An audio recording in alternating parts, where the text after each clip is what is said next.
Assalamualaikum warahmatullahi wabarakatuh.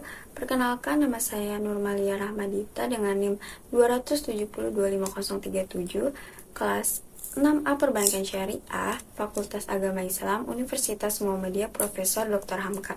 Di video kali ini, saya akan menjelaskan materi terkait metode analisis laporan keuangan. Tugas ini ditugaskan untuk memenuhi tugas dari mata kuliah analisis keuangan bank syariah. Simak videonya berikut ini. Metode analisis laporan keuangan menurut Prastowo dalam Ihsan. Yang pertama itu metode analisis horizontal atau dinamis. Dilakukan dengan membandingkan laporan keuangan selama beberapa tahun atau periode sehingga dapat diketahui perkembangan dan kecenderungannya. Disebut metode horizontal karena membandingkan pos-pos keuangan yang sama pada waktu yang berbeda. Nah, metode ini disebut juga dengan dinamis karena berdasarkan pergerakan data tahun ke tahun. Nah, teknik analisisnya meliputi analisis perbandingan, analisis tren, analisis sumber dan penggunaan dana, dan analisis perubahan laba pasar. Lalu yang kedua itu metode analisis vertikal. Dilakukan dengan menganalisis laporan keuangan pada satu periode tertentu, membandingkan pos-pos keuangan yang satu dengan yang lain pada laporan keuangan yang sama pada suatu periode tertentu. Disebut metode statis karena hanya meliputi satu waktu saja.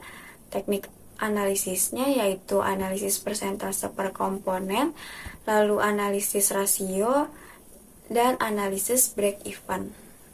Pengertian dari analisis rasio keuangan itu aktivitas untuk menganalisis laporan keuangan dengan cara membandingkan satu akun dengan akun lainnya yang ada dalam laporan keuangan.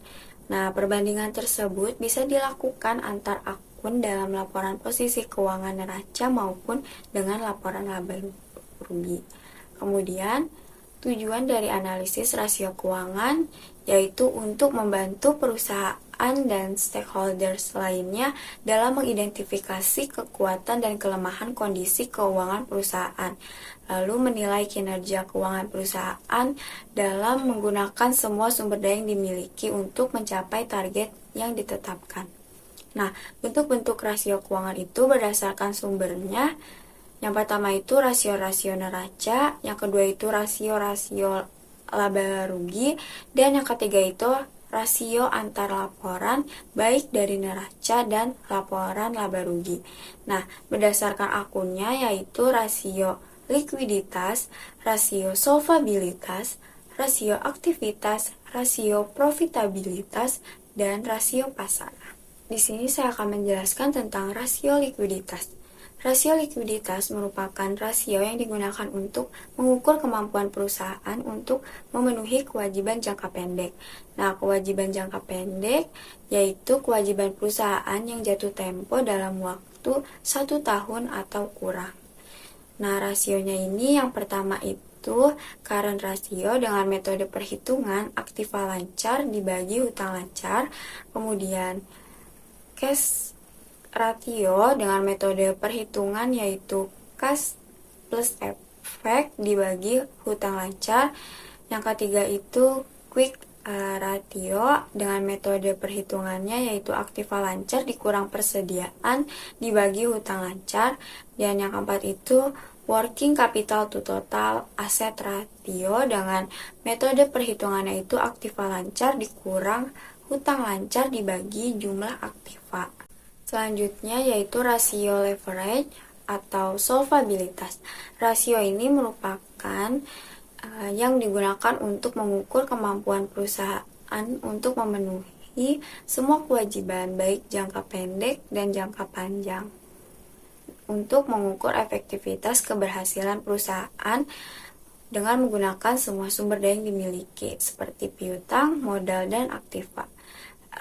Rasionya itu terdiri dari total debt to equity ratio dengan metode perhitungan yaitu total hutang dibagi modal sendiri, lalu total debt to total asset ratio dengan metode perhitungannya yaitu total hutang dibagi jumlah aktiva, Kemudian long term debt to equity ratio dengan metode perhitungan yaitu hutang jangka panjang dibagi modal sendiri, lalu tangible asset debt coverage dengan metode perhitungan yaitu jumlah aktiva dikurang intangible dikurang hutang lancar dibagi hutang jangka panjang. Kemudian time interest earned dengan metode perhitungan yaitu EBIT dibagi bunga hutang jangka panjang. Kemudian rasio aktivitas. Rasio yang digunakan untuk mengukur tingkat efektivitas atau keberhasilan penggunaan aktiva atau kekayaan perusahaan. Jadi seberapa jauh atau besar aktiva perusahaan yang dibiayai oleh hutang atau pihak lain di luar perusahaan, antara lain investor dan bank. Nah, rasio ini terdiri dari total asset turnover dengan metode perhitungan penjualan neto dibagi total aktiva, lalu receivable turnover dengan metode perhitungan penjualan kredit dibagi piutang rata-rata, kemudian average collection period dengan metode perhitungan piutang rata-rata dikali 360 dibagi penjualan kredit, dan yang keempat itu inventory turnover dengan metode perhitungan harga pokok produk dibagi inventory rata-rata. Kemudian average days inventory dengan metode perhitungan inventory rata-rata dikali 360 dibagi harga pokok penjualan. Dan yang terakhir itu working capital turnover dengan metode rata-rata penjualan neto dibagi aktiva lancar dikurang hutang lancar.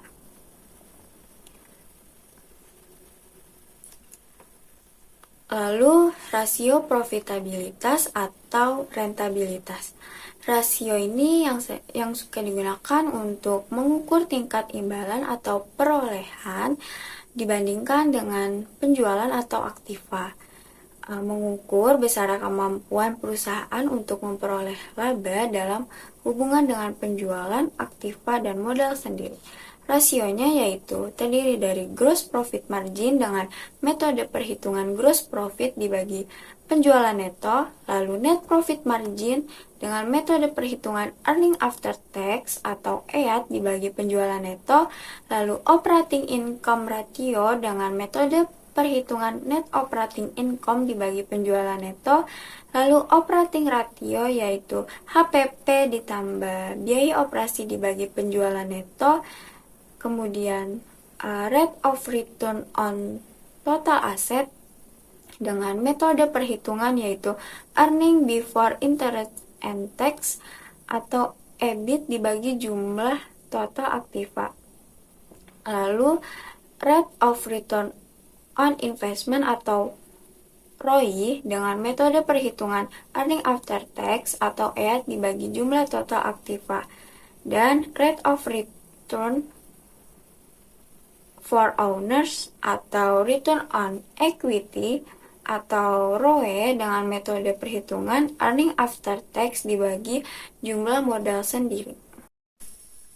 Sekian pemaparan materi yang bisa saya berikan. Semoga bermanfaat bagi para pendengar. Kurang lebihnya mohon maaf. Wassalamualaikum warahmatullahi wabarakatuh.